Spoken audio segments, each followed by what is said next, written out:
And the 5 behavioral cognitive revolutions to open up the door of choice. 5. And cognitive behavioral is simply a fancy way for saying how you think and how you behave. First and foremost, and it sounds like nothing, is to stop. Or pause. Because if you don't stop or pause, you're going to keep doing what you've always done, right?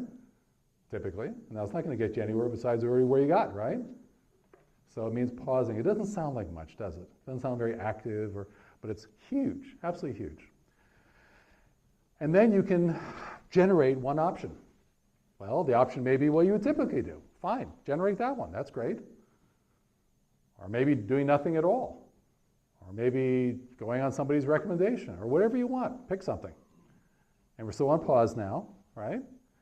And then you take a look, well, gee, if I did that, what would happen? And you may need to research that a little bit, maybe not, but you take a look at it, right? And you can do it in lots of different ways. You can do it on the basis of some criterion. You can do it on the basis of, Ben Franklin did this, by the way.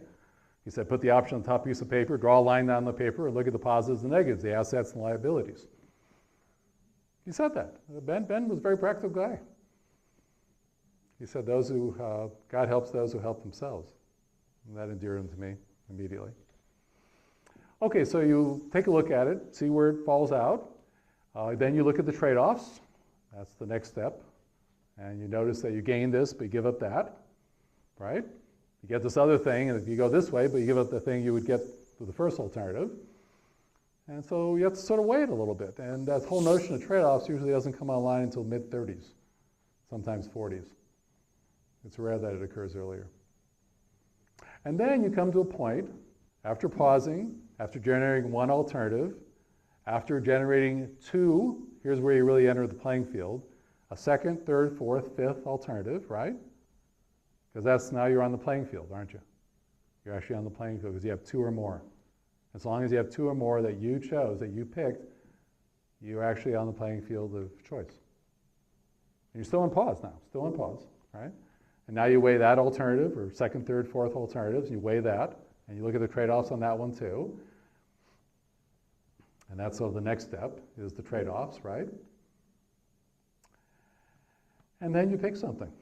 You can do it foolishly, you can do it brilliantly, you can do it altruistically for the good of all. You can do it very small-mindedly or very large-heartedly. You can do it any way you wish, but then you're operating out of choice. The real McCoy. But wait a second. And these are all necessary steps. So the first step is to see through the ways you give up choice, and then take the step of actually operating out of some choice. And then the third step, of course, is to see that that was kind of another illusion. In fact, you see it here on my list here, choice. Now, what would I put that up here for? Well, how much choice can we have, real choice? And that's all fine what I said, by the way, I still wholly recommend that. But isn't it more apparent choice than so-called real choice? And what do I mean by that? Well, check out these 4 undeniable realities, I guess you could call them. One is the reality, maybe you've heard about it, it's called neurology, genetics, hereditary disposition. We've all got that going, don't we? We've all been given a set of those, haven't we? And it may predispose us toward heart disease or diabetes or a good long life or being tall or short or having your hair or not having your hair. So what choice do we have over that? And it's an undeniable reality, and it has major impact on human behavior. That pretty well undercuts choice, doesn't it? Oh, but wait a second, there's more. How about social conditioning? Environmental conditioning, all the stuff your mind, your ego has dreamed up. All those beliefs and things you think about the way the world is and isn't and all that stuff, right? Well, what does that do to choice? Again, it totally undercuts it, doesn't it? Oh, and it gets better. Wait a second. Then there's the impact of the unconscious. Well, that totally undercuts choice too, doesn't it? And just to tie into what we've been talking about, how much choice can you have if you're not present? Good luck. So there's that wild card to add on too, and that's an undeniable reality as well. So you take those 4 together, And it kind of guts this whole notion of our egos, and the ego made this up anyways, right?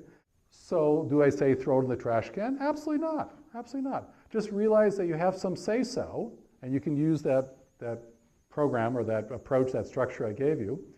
There's others, but I think it's a pretty good one. You can work and operate by apparent choice. And it's useful to say it that way. It's an apparent choice. Apparent choice. And that's good. That's fine.